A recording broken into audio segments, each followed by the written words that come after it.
It was a crisp October evening in San Diego when the news broke.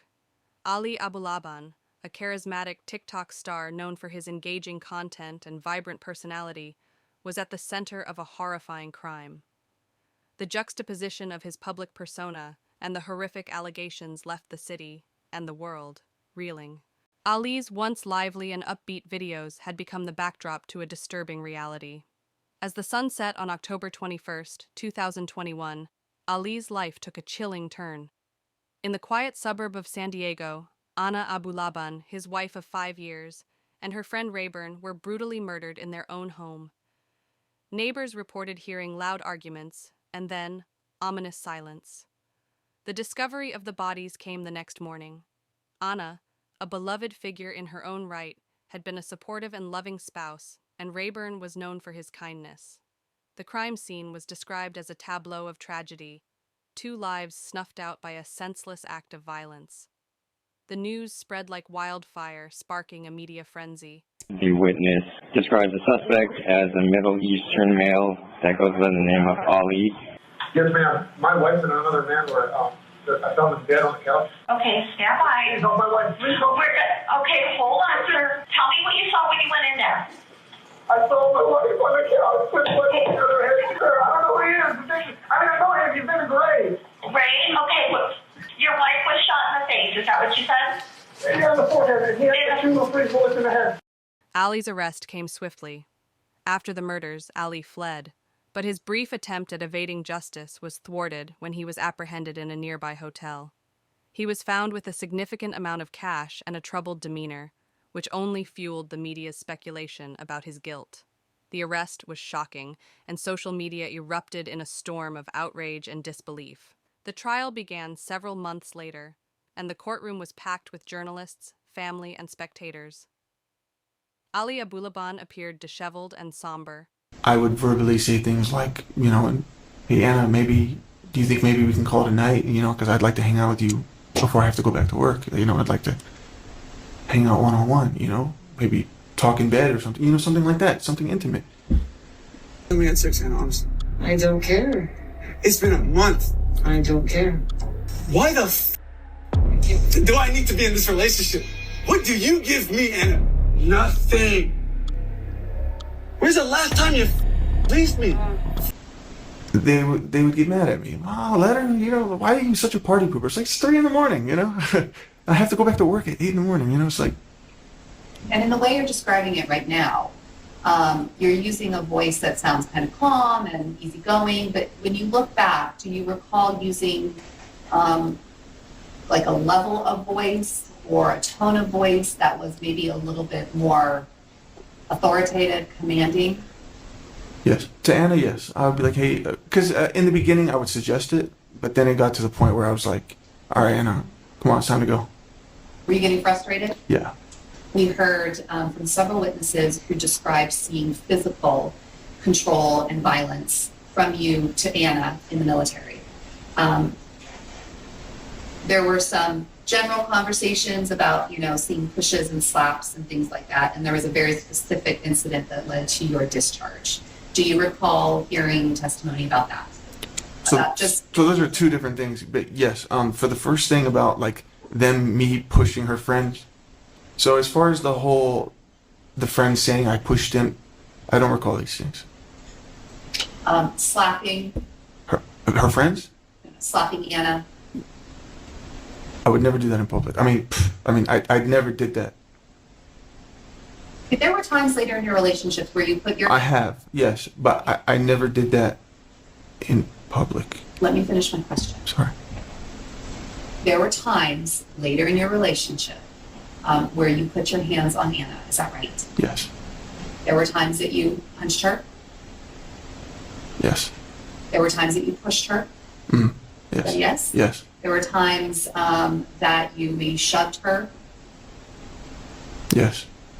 A stark contrast to the vibrant persona he had portrayed online. The prosecution painted a damning picture. A man consumed by jealousy and rage, who had acted out of a misplaced sense of betrayal. On 9/26, you sent Anna a picture of a broken leg, right? Mm-hmm. You tried to pretend your leg was broken? I did. But it wasn't? It wasn't. Because you were hoping that she would come comfort you? No, actually, I was trying to get her to unblock me so that I could communicate with her while I was in Miami. So you're lying and sending a fake photo to try to get in touch with her, right? I've had to do many extremely weird things to just try to get Anna's attention, yes. Yeah, and you would often say that you wanted to hurt or kill yourself to get her attention, right? That actually was something I considered. But you would do that to get her attention, right? I would do that because I'm not getting a response, and I felt like I wasn't being heard. Right. Anna sent you multiple text messages at the end of September that she was done with you, right? She had done that a lot. Message exchange with your cousin Anthony Elias where you said, I'll kill him, right? Right. And you said, I'll beat his ass, right? I wasn't talking about anybody specifically. Right. But when you said, I'll kill him, you meant that, right? No. Because 3 weeks later you did that, right? Any man that Anna was with, you wanted to kill, right? Jesus Christ. No. You asked Anna, does that mean I'm your man? And she said, and no, Ali, right? Okay. Right? You know about all these text messages, right? I'm seeing them here, yes. Right? But this is what Anna was telling you in October, right? Your Honor, can I have her removed in the audience, please? I don't know who you are. Her name is Alicia Juco. She's from the friend group. She's been taunting me every single time. All right, first of all, What she told you was, you're Amira's dad, we grew up together, we have a connection that way, but I am not in love with you, right? Right, but But that's what she told you, that's right? what she said. She says things like that, yes. Okay. Just like I say, oh, she's a life or whatever. But we say things to get under each other's skin. But then our actions show differently. Okay. You mentioned that you made a couple of notes in your phone about not hitting Anna, right? Like about not wanting to hit her and to respect her and love her, things like that, right? Yes. Why would you need to make notes to remind yourself not to hit your wife? Because I was very impulsive in that time frame. I was very not like myself, and I was unpredictable. And my thinking patterns would change on a daily basis, maybe even in an hour basis. You sent Anna a text message on October 15th telling her, hope you and Ray enjoy each other, right? When did I say that? I'm asking you. I'm not showing you anything. I'm asking you. You sent her that text on October 15th, 2021. I don't recall that text. It's not a surprise to you that she and Ray would go out together, right? Are you kidding me? I had no idea about it. What the fuck? This was a text message series that you sent to Anna on October 15th, 2021, telling her, by the way, when I f***ed Nikki, she was on her period, right? Yeah. So you were telling Anna that you did in fact have sex with Nikki. Again, this is me just trying to hurt her emotionally. And you were laughing at her. Ha, ha, ha, ha, ha, ha. Correct. Because I wanted her to feel somewhat of the pain that I was feeling about our situation, the situation of our relationship. You said that when Chris visited you, you looked up those escorts for fun, right? We were considering it. Okay. And so you were considering getting an escort for yourself? At first, it was me helping him to get one. But then I played with the idea. Okay. So that was okay for you to do, get an escort, but Anna couldn't do the same, right? Well, you're so convinced that we were separated, are you not? You cannot ask me a question. What's wrong about that? Anna wasn't with me, right? Right? So, but it's perfectly okay for you to sleep with another woman, but Anna could not do the same with another man, right? I have not slept with another woman. I massaged another woman. I'm talking about the escorts. It was okay for you to We get never an escort. hired anyone. You have to wait till...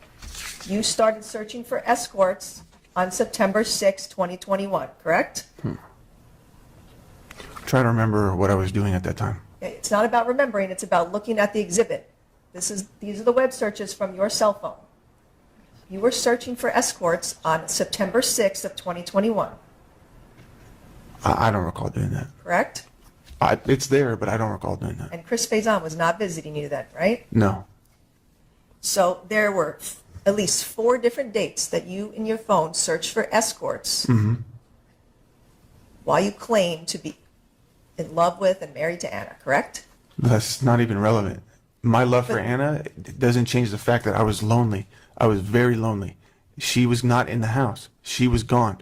She was confusing me about the status of our relationship. I have needs, but I looked them up, but I never hired one. There's no evidence that I hired one ever. And then you talked to your friend Gene about getting a prostitute, right? No, he told me about some massage parlor apparently in San Diego that they go the extra mile if you pay them extra. And Again, he's the one who told me about This that. is all okay for you to do. You have to but understand, not for Anna. I was confused about where the hell I was in my relationship. There's nothing wrong with searching this stuff up. I mean, I was lonely. I was freaking out. And you got to keep in mind, I'm thinking Anna's out with men. The whole time, I'm thinking she's sleeping around and just not telling me about it. So I was just trying to cope. I'm just trying to I was confused. And all these months, it was like the most confusing time of my life. I was on drugs 24/7. I wasn't thinking clearly. I'm confused. One minute I'm angry. One minute I'm crying. One minute I love you, Anna, and one minute I hate you, Anna. But it's not, none of that is consistent. I was not in the right frame of mind during this time period. So again, you're blaming Anna and your cocaine use on you searching for escorts, right? No, I'm blaming myself in the mindset that I was in and the situation of our relationship. The whole thing was confusing. You read an article about husband turned into stalker and planted spy devices in ex-wife's bedroom, correct? So that article, I did not look it up specifically, but it was a related search result when I was looking for these devices. You clicked on that I clicked on article. it. Why? Correct. Yeah, I'm sorry. I clicked on it, yes. Why? Because I just wanted to see what did he use? What method did he? Because I couldn't find a way to do it. So I was just curious to see how he did it. You searched for chopped bodies, correct? I did. And you searched for decapitated heads, correct? Right. Right? And the searches that you were doing were at 10:30 p.m. after that dinner you had with Anna, correct? Do you see where it says decapitated head cartel? I asked you a question. You did these searches right after that dinner you had with Anna where you punched her in the eye, correct? I may have, but it's not related to the dinner. This is just me back when I'm at my home, coked out of my mind, reviewing things that I've been thinking throughout the whole month, like what happened with Chris, the text messages I'm getting. So I just happened to think about it. Like, let me see if I can find those damn pictures. And then right after that dinner, you looked up chopped bodies, right? Again, it's not related. Can I ask, why? What do I get from searching chopped bodies, seeing pictures of chopped bodies? What is that going to do? Teach me how to chop a body? You're not allowed to ask me questions. I'm just trying to figure out your mindset, where you're going with this. It's weird, yes, that I would search that up. On October 18th, you were also researching teen videos, correct? What? What did you just say? That's what you were researching, correct? Say it again? Teen videos. You're out your mind. Okay. On October 19th, you were researching Sean Torres, correct? Show me the teen you just said. You want to paint me as some kind of child? Show me show me what you just said. I've never seen that in the Discovery. I've been incarcerated 3 years. You never showed that to my team. Where did you get that? It's in your phone. Show it. You researched Sean Torres on October 19th. Show me what you just said. We're not going to breeze over that. You're not going to paint me as something I'm not. I searched for trash cans, but I don't know. It says last visited. I don't know what it means by that. I don't know what it's in reference to. But if you're trying to imply that I searched for trash cans at 3:50 after the shooting, you're out of your mind. Okay. Because after the shooting, I was on the road the whole time. But you understand that that's UTC time, so those times are 7 hours later than the actual time you searched, correct? See, that's very manipulative because I did not know that that's UTC, and I'm sure people in here didn't, because that says I looked at it at, 3:50. So had I not said anything just now, you probably wouldn't have pointed that out. You probably would have made it seem like I did that immediately after the shooting. I would not have done that. I did look for trash cans, but it was not at 3:50 p.m. I'm not saying it was. Why? I'm sure you would have if I had not said anything. You admitted multiple times during my questions of you that you have lied, correct? No, I didn't. Oh, well, I've lied to Anna. I've never lied on the stand. See how they twist things? That's crazy. You racked the gun again after you fired the first shot, correct? I heard it. I don't remember doing that. But you did that, correct? That's what happened. You did not need to rack your gun because there was already a bullet in the chamber, correct? That's correct. You racked it to intimidate your victims, correct? If I'm trying to kill them, why am I trying to intimidate them? That doesn't make no damn sense. What do you want to go? What do you want to say is happening here? That I'm processing these thoughts and feelings. How did she betray me? Or did I just happen? It just happened. There is no intimidation. There is no. I didn't even know that they were seeing each other. I didn't know that that was going to happen. It just. I saw it. My gun's in my hand. I racked it because there was no bullet in the chamber. And then I racked it again after the first shot. Are you holding it to the side or straight up? No, I'm not a gang member. I don't shoot that way. I had it like this. You only shot Anna and Ray in their head and in that direction, correct? That is false. There's a shot. There's one of them that entered his trap, his neck area. I did not aim for these things. This is just where the bullets ended up, and there's a few bullets that hit the wall. So unless you're assuming I intended to hit the wall too. You killed Ray first so that Anna would watch that happening, correct? God. Anna put her hands up in the air and screamed, right? For mercy? She was screaming because she was scared. And you made the choice to fire another shot, correct? No. Correct? That's what you did. That's what happened, but I didn't. Why the f would I want to shoot Anna? You stood in front of Anna and racked your gun right in front of her head, correct? I don't remember. And then you shot her in the forehead, correct? I don't even remember how that happened. I just remember heading to the door. You shot her in the forehead, correct? That's what happened. You put a bullet in her head and it went through the back, correct? Correct. You knew that shooting Anna in the head would kill her, correct?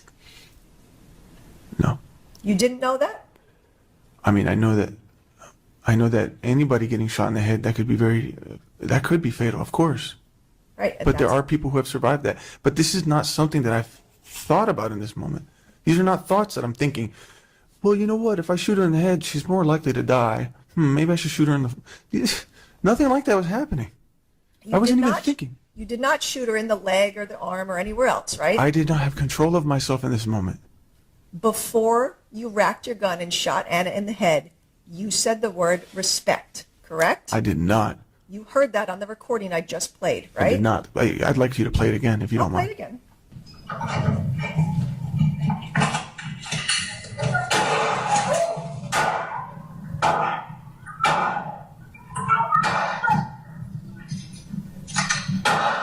You heard that word respect, correct? I didn't hear anything.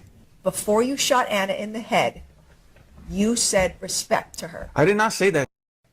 And you shot her because she had disrespected you and was with Ray, correct? No. Right after you shot Anna in the head, you pushed her head down into Ray's lap, right? Oh, get the f*** out. I'm not going to tolerate this. That's what you did, right? They scrubbed my hands. They scraped my nails for any DNA. No blood, no skin, no hair. Ali called his mom immediately after the shooting on the night of the incident and confessed to her everything that he did. This can be seen on a neighbor's security footage. Ali's reaction was a mix of relief and despair, reflecting the internal chaos that had marked his journey from social media stardom to convicted murderer. Ali's mother took the stand overwhelmed with emotions, but managed to blow Ali a kiss. The trial reached its climax with the jury's verdict. Ali Abulaban was found guilty of first-degree murder for both Anna and Rayburn's deaths. The courtroom cheered when the verdict was read, the gravity of the moment settling over everyone present.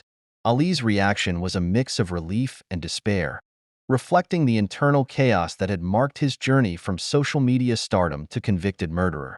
We, the jury in the above entitled cause, find the defendant, Ali Nasser Abulaban, guilty of the crime of murder in the first degree.